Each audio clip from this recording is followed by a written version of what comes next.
네, 안녕하세요. 1월 17일 와플터치 오늘 함께 읽으실 본문 말씀은 에스겔서 30장 20절부터 26절의 내용입니다. 네, 이제 오늘 말씀은 이제 또 어제 또 그제 계속 이어서 이집트를 향한 하나님의 심판의 메시지를 이야기를 하고 계신데요. 오늘은 특별히 이제 이집트 전체, 항상 이집트 전체를 이야기를 하시면서 동시에 바로 왕의 잘못에 대해서 이야기를 하셨는데 오늘은 그 중에서도 바로 왕에 대한 이야기를 좀 더 이제 집중해서 이야기를 하시는 장면입니다. 그러면서 어떻게 비유를 하시냐면 하나님께서 팔을 치신다라고 이야기를 합니다. 내가 바로 왕의 한쪽 팔을 쳤고 그리고 아무도 치료하지 못하게 내버려 둔 다음에 반대쪽 팔도 쳐서 더 이상 칼을 들지 못하게 무기력하게 무능력하게 만들 것이다. 그리고 하나님께서 사용하시는 도구인 바벨론의 팔을 강하게 만드셔서 이 바벨론을 사용하여 이집트를 치겠다, 심판하겠다 라고 이야기하는 이런 내용의 예언들로 구성이 되어 있습니다. 이제 오늘의 내용을 좀 더 자세히 살펴보자면 이제 계속 어제 또 그저께 이렇게 말씀이 계속 진행이 되면서 맨 처음에 이제 이스라엘이 포로로 잡혀온 지 10년째가 되는 해에 어떤 예언을 하나님께서 이집트의 멸망에 대한 예언을 하시고요. 그리고 오늘의 본문 말씀 20절을 보면 이스라엘이 포로로 잡혀온 지 11년째 되는 해에 이런 이제 멸망의 이야기, 심판의 이야기를 또 말씀하십니다. 그리고 10년째 되는 해, 11년째 되는 해 사이에 27년째 되는 해, 이제 이집트가 진짜로 멸망당하기 직전의 이야기를 그 중간에 쏙 넣으신 거죠.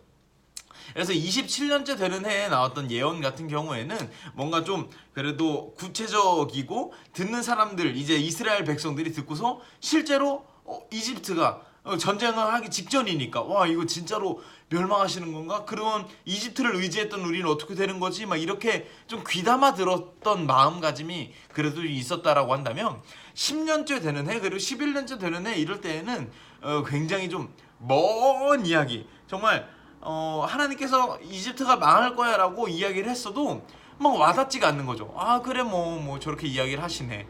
아무리 그래도 하나님이 저렇게 이야기를 하시는 게 그냥 좀 과장해서 이야기를 하시는 거겠지. 이 강대국, 우리가 평생 동안 의지했던 이 이집트가 그렇게 쉽게 멸망하겠어? 역사가 있는데, 전통이 있는데, 얼마나 그동안 강했었는데 라고 이야기를 하면서 별로 믿지 않아, 하나님의 이야기를 별로 그렇게 신뢰하지 않았고 그냥 귀담아 듣지 않았습니다. 그냥 하시는 말씀이겠거니 생각하는 그런 태도를 이스라엘 사람들이, 또 이집트 사람들도 보여주고 있습니다. 왜냐면 약간 바벨론을 향해서도 굉장히 좀 뭐랄까요, 되게 좀 그렇게 인정해주지 않았습니다. 이스라엘 사람들은 자신들이 포로로 잡혀 있음에도 불구하고, 이제 예전에도 말씀을 드렸지만 이스라엘이 포로로 잡혀온 지 9년째가 되는 해에 이스라엘이 이제 함락됩니다. 포위가 됩니다. 근데 이 포위되는 이유도 이제 자신의 백성들 중에 일부가 바벨론으로 포로로 잡혀갔음에도 바벨론을 인정하는 것이 아니라 여전히 이집트를 의지하면서 이집트에게 약간 뒤로 뇌물도 보내고 우리를 좀 살려주십시오 하다가 그게 걸려서 포로로 포위된 것이거든요, 현재. 그런데 이 포위된 상태에도 여전히 막 계속 이집트만을 의지하고 이집트가 결국 우리를 구해줄 거야 라고 막 득이양양했습니다.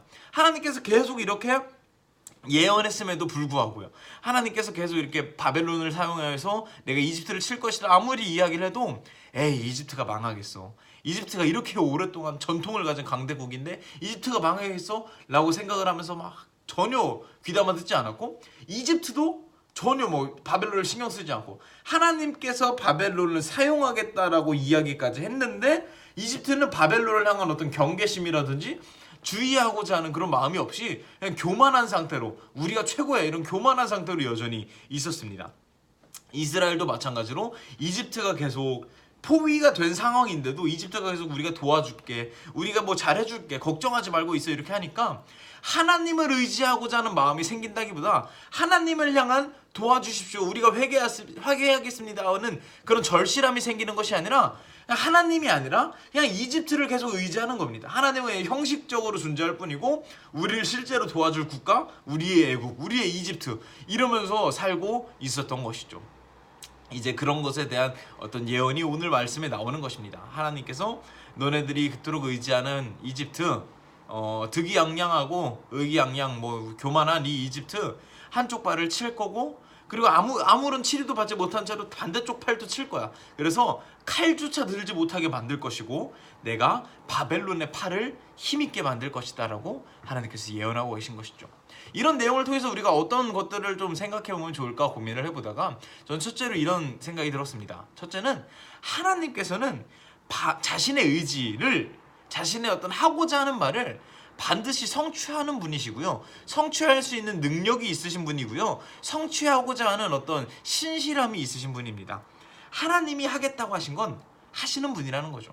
그런데 우리가 때로는 어떤 말씀을 듣고, 뭐 예를 들면 에스겔서 말씀을 듣고 하나님이 나한테 어떤 이러저러한 교만한 모습들을 회개하길 원하시는구나, 회개하지 않았을 때 내가 어떤 하나님의 심판이라든지 어떤 꾸지람을 들을 수 있겠구나 라는 걸 마음으로 깨닫고 하나님이 어떤 그런 메시지를, 음성을 나의 마음속에 주셨음에도 불구하고 뭐 언젠가 회개하면 되겠지, 뭐 괜찮겠지, 뭐 설마 진짜 혼내시겠어, 사랑의 하나님인데. 이렇게 하나님의 어떤 의지와 생각과 어떤 행동력을 너무 평가절하해버리는 우리의 모습이 간혹 있지 않을까 하는 생각이 들었습니다.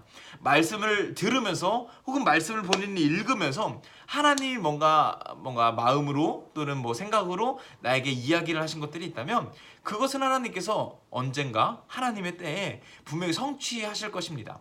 근데 우리가 하나님의 행동력을 때로는 너무 무시해버리는 경우가 있지 않은가. 이스라엘 백성들과 마찬가지로 말이죠. 이집트와 마찬가지로 말이죠. 뭔가 그냥 하시는 말씀이겠거니 하는 생각이 있다면 좀 버릴 수 있다면 좋겠다라는 생각이 들었고요.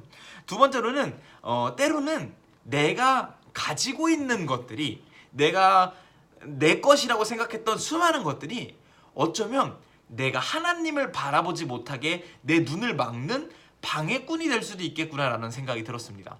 하나님께서 계속 이집트를 이야기하실 때 반복해서 말씀하시는 것이, 이집트가 막 교만하고 막 득이양양하고 괜찮을 거야, 다 할 수 있어 막 하는 모습과 그것을 선봉하는 이스라엘의 모습 때문에 이스라엘이 하나님을 찾지 못했다라고 이야기를 하십니다. 이스라엘이 든든하게 믿고 의지했던 강대국 이집트, 이 자신의 어떤 지켜줄 것만 같았던, 안위를 책임질 것만 같았던 이집트가 결국 하나님을 바라보지 못하게 하는 방해꾼이 되어버렸습니다. 때로는 내게 주어진 많은 축복들, 뭐 재물이라든지 뭐 나의 자녀라든지 나의 뭐 어떤 성과라든지 지식이라든지 내게 주실 수많은 귀한 것들이 있습니다. 이것을 하나님께서 내게 주셨다라고 생각을 하고 감사해야 하면서 이런 것들을 바라볼 때마다 내가 감사해야 할 대상인 하나님을 자꾸 생각하고 막 이런 태도가 있으면 좋을 텐데, 그런 것이 아니라 이것만 자꾸 의지하다가 정작 우리가 바라봐야 할 하나님을 바라보지 못하게 하는 그런 태도가 우리 안에 있지 않은가 돌아보고 살펴볼 수 있다면 좋겠다는 그런 생각도 들었습니다.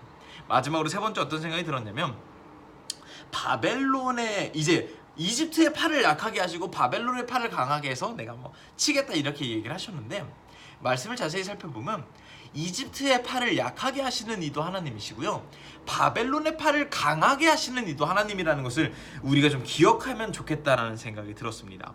내 삶 가운데 때로는 약한 부분이 드러날 수도 있고, 또 어떤 부분은 내게 굉장히 강하게 또 드러날 수도 있는데, 또 우리 삶 가운데 주변 사람들이 때로는 약해 보일 때도 있고 강해 보일 때도 있고 막 그렇습니다.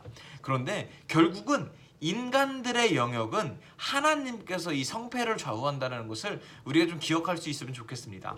그러면서 내 삶 가운데 얼마나 하나님의 영역을 인정해드리고 하나님의 능력을 우리가 좀 실감하는 영역이 얼마나 있는가 좀 돌아보면서 하나님께서 내 인생의 승패와 존패와 존망의 여부를 다 좌우하시는 그런 능력의 하나님이라는 것을 우리가 인정하고 실감하고 깨달을 때 내 삶 가운데 하나님의 영역을 더 넓혀드릴 수 있지 않을까, 이런 생각이 들었습니다. 오늘 말씀을 통해 세 가지 함께 이야기를 나누는데요. 첫 번째는 하나님의 의지는 반드시 성취된다는 것, 하나님의 말씀을 우리가 허투루 들어서는 안 되겠다라는 것과, 두 번째, 내가 가지고 있는 나의 소유물들, 내가 든든하게 여겼던 것들이 어쩌면 내가 하나님을 바라보게 하는 데 있어서 방해물이 될 수도 있겠다, 때로는 그런 경우도 없지 않겠다라는 것. 그리고 마지막으로는 내 삶 가운데 승리와 패배, 성공과 실패 모두 하나님께 달려 있으니 내 삶 가운데 그런 하나님의 능력의 하나님의 영역을 점점 더 넓혀드릴 수 있는 그런 저와 여러분이 되면 좋겠다 하는 생각이 들었습니다. 감사합니다.